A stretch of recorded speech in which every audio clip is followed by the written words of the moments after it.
800 for the Chiefs quarterback. Brady, not too shabby himself, about 770 there. So what we're saying is they like to win, they're good at winning, but only one can do it tomorrow. Sarah Walsh, she's live at Raymond James Stadium. And Sarah, Tom Brady has been up and down, but he's definitely not alone in that department.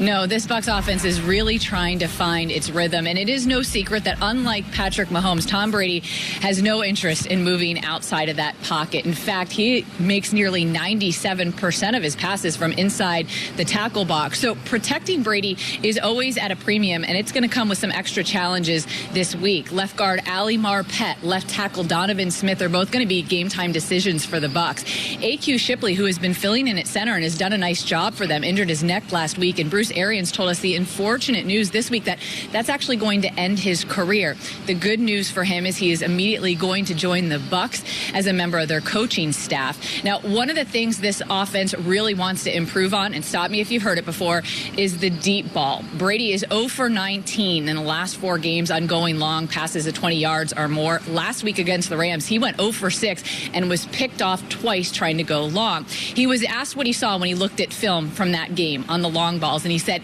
it's as simple as this. They're just not executing those at a high level, but that they are working very hard, and they hope to do a better job of it this week. Chief safety Tyrann Mathieu was asked what he sees when he looks at the Brady of now with this Bucs team, and he said you can throw all that out the window. The only thing he sees when he looks at Tom Brady is the greatest quarterback of all time. Colleen. And that's something a lot of us see. He struggled in that Rams game, just a 62 passer rating, Sarah. So we'll see if he's able to bounce back against this Chiefs defense. Sean, let me ask you this first. How do you think he's going to respond against this defense in Kansas City? Well, the game is in Tampa Bay, but you know the defense Colleen, the Chiefs have. Yeah. Steve Spagnuolo's defense. Go ahead.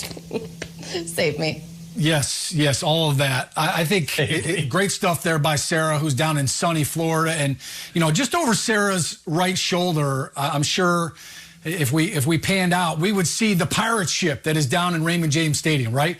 Well, like any good captain of a ship, and anybody who has ever been on a ship knows that balance is very crucial, all right? You can't get lopsided either way. So to your point, Colleen, how is Tom Brady going to attack this defense? They need to get back to their balance. I know we're talking about the big throws and the big plays, and BA wants the no risk and no biscuit and all of this passing attack. But the bottom line is, when it comes to the Bucs, when they don't run the football well and they put everything on Tom Brady and ask him to throw the ball 40-plus times, he gets the snot kicked out of him. And Sarah just laid out the fact that his entire left side maybe new. They're moving Jensen back to center. So guess what? Tom Brady's got to get the ball out. But I think Ronald Jones is going to be the most important factor in helping Tom Brady get those big completions, get that big play-action passing game. You look at the two of their 2 losses in their last 3 games. Ronald Jones had 9 yards rushing in one loss and 24 yards rushing in a second one. They had completely abandoned ship when it came to the running game.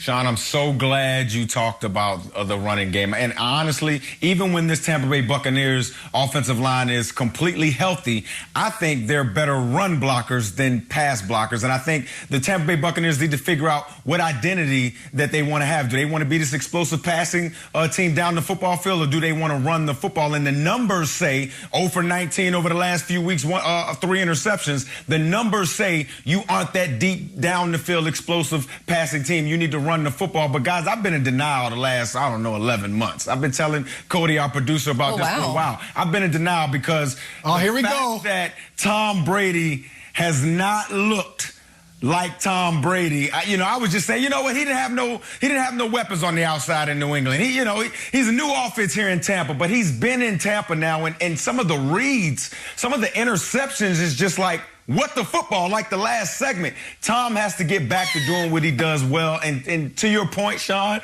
if they run the football, I think that'll calm Tom Brady and this offense down a little bit. A.Q. Shipley's going to be on the sideline whispering into Byron Leftwich saying, run the ball, run the ball, run the ball. Sorry, Mikey. Mm-hmm.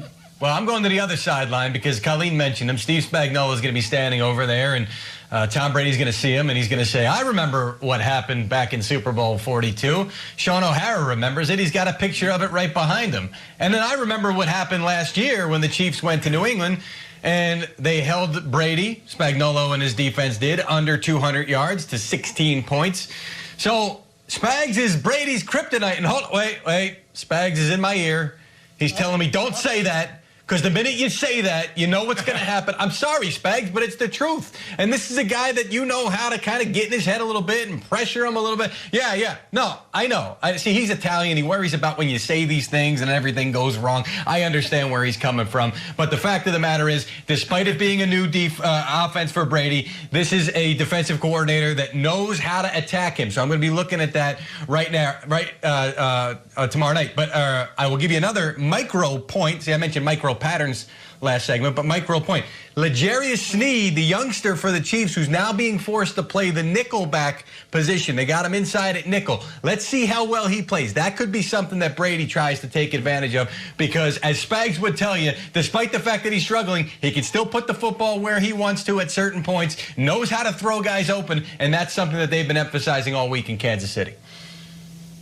That's exactly what Tom Brady has to do, is expose some of those weaknesses in the Kansas City secondary. There were so many blown coverages against the Raiders. And I just thought Frank Clark, and when you looked at the tape, Chris Jones, they just weren't able to get that same type of pressure on Derek Carr. So with Tom Brady and the offensive line dealing with the issues that it is right now, even if it isn't at 100%, maybe there's still a shot here for Tom Brady to be able to expose some of those weaknesses. And as Sarah alluded to, 0 for 19 in his last 4 games on deep passes. He's actually on a streak, Tom Brady is right now, on 0 for 22 on deep passes with 3 interceptions. So this is something with his cast of characters that is really inexcusable. And it's not like he's... We got a streaker! People, but the thing is the pressure. That is the commonality in all of Tom Brady's losses. You think about the Bears, the Saints, the Rams. Whenever they get after Tom Brady, that's how you get him off his spot, off his mark, and then in his head. So if the Bucs can get creative here and be able to expose some of